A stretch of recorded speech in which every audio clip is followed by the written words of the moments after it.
Kovai mill வியாஸுக்கு வணக்கம். நான் ரம்யா சரவணன். இப்போ ஒரு இன்ட்ரெஸ்டிங்கான இன்ஸ்பைரிங்கான பர்சனை தான் நம்ம மீட் பண்ண போகிறோம்.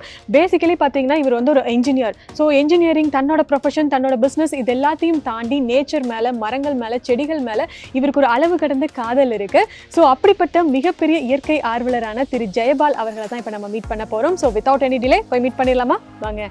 அதாவது வீடுகளுக்குள்ள பார்த்தீங்கன்னா அழகுக்காக நம்ம செடிகள் மரங்கள் வைப்போம். ஆனால் இவங்களோட வீட்டில் மரங்களுக்கு நடுவில் செடிகளுக்கு நடுவில் தான் வீடே இருக்குது அப்படின்னு சொல்லணும். So it's like it's so nice to be here அப்படின்னு தான் நான் சொல்லணும். ஸோ அந்த அளவுக்கு ஒரு இயற்கையா வாழ்ந்துட்டு இருக்கக்கூடிய ஒரு பியூட்டிஃபுல்லான கப்பல் தான் இவங்க. ஸோ சாரை பத்தி இப்போ சொல்லணும் அப்படின்னா he is an engineer. So professionally பார்த்தீங்கன்னா ஒரு இன்ஜினியர். பட் தன்னோட பேஷனுக்காகவும் தன்னோட ஹாபிக்காகவும் ஒரு மிகப்பெரிய இயற்கை ஆர்வலராக இருக்காரு. இன்னைக்கு அவரோட வீடை சுத்தியும் பார்த்தீங்கன்னா எக்கச்சக்கமான மரங்கள், நம்ம எங்கேயுமே பார்க்காத ரொம்ப அரிதான செடிகள் மரங்கள் எல்லாமே அவங்க வீட்டுல இருக்கு. ஸோ அது எல்லாத்தையும் பத்தி இன்னைக்கு நம்ம கிட்ட ஷேர் பண்ண போறாரு. So without any delay so sir கிட்ட பேச ஆரம்பிக்கலாம். சோ வணக்கம் சார். வணக்கம் மேம். நமஸ்காரம். எப்படி இருக்கீங்க? Good, always good. So first of all we are so happy இன்னைக்கு உங்களோட வீட்ல உங்க கூட இப்படி பேசுறது நினைக்கும்போது I am so happy. So thank you so much for your time. நான் படிச்சது BA மெக்கானிக்கல். ஓகே. 1970ல PhD டெக்ல. அதுக்கப்புறம் I continued my MTech in Indian Institute of Technology Kharagpur. 72. அதுக்கப்புறம் ஒரு 2013 வரைக்கும் 45 வருஷம் 50 வருஷம் என்ஜினியரிங் வேலை பார்த்துட்டு இருந்தோம். அப்போவே கார்டனிங், இன்டீரியர் டெக்கரேஷன் இதெல்லாம் ஒரு பேஷன், இது ஒரு hobby. Gardening is a purely hobby, it can never be taught.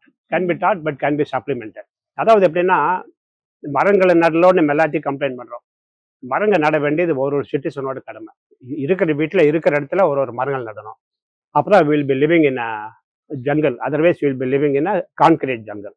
You have to decide you want to live in concrete jungle or in a natural jungle. இப்போ நம்ம கோயம்புத்தூருக்கு என்ன மாதிரியான மரங்கள் வச்சா ஈஸியா வரும் சார் வீட்ல? கோயம்புத்தூர் கிளைமேட்டுமா நல்ல களிமண் பூமி, சில பக்கம் செம்மண் பூமி இருக்கு. இந்த பீளமேடு எல்லாமே களிமண் பூமி.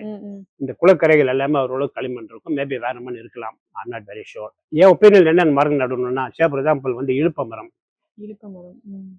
புங்கை மரம், வேங்கை மரம், கருங்காலி மரம்.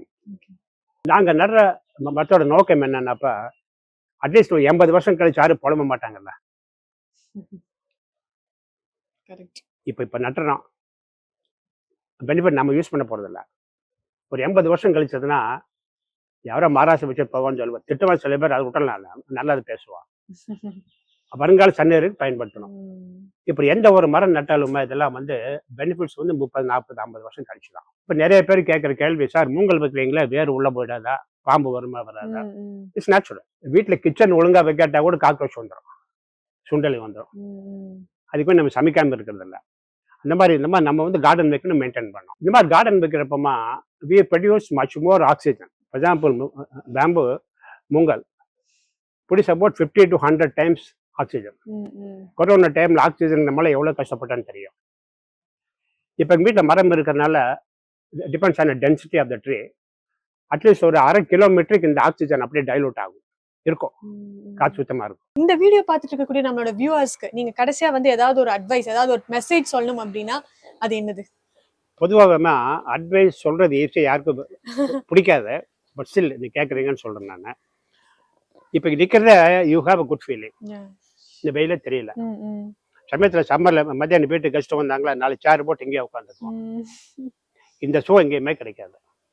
2 ஃபேன் சைடில் வச்சுட்டோமா, அது சிட்டிங்கன்னா good plus your breathing fresh air, oxygen enriched air, மூலிகை காற்று. அதான் சொல்கிறேன், முக்கியமாக இடம் இருக்கிறவங்களுக்கு கொஞ்சம் இன்ட்ரெஸ்ட் இருக்கணும். கண்டிப்பாக எவ்வளவோ செலவு பண்ணுறோம் நம்ம ஆடம்பரத்துக்கு. மரங்க வச்சா கண்டிப்பாக மெயின்டெனன்ஸ் இருக்கும். ஆள் வரணும், மெயின்டைன் பண்ணணும், கூட்டணும், குப்பை எடுக்கணும், எல்லாமே அள்ளி போடணும். இதெல்லாம் சலிக்காமல் பண்ணணும். இப்படி பண்ணுறப்ப நம்மளுக்கு மட்டுமே லாபம் இல்லை, நம்மளை சுற்றி இருக்க எல்லாத்துக்குமே லாபம். தயவுசெய்து வீட்டில் குப்பை உழுகாதுன்னு புலம்ப வேண்டாம், மரங்களை வச்சு வளர்த்துட்டு வாங்க. உங்களுக்கும் நல்லது, எல்லாத்துக்கும் நல்லது.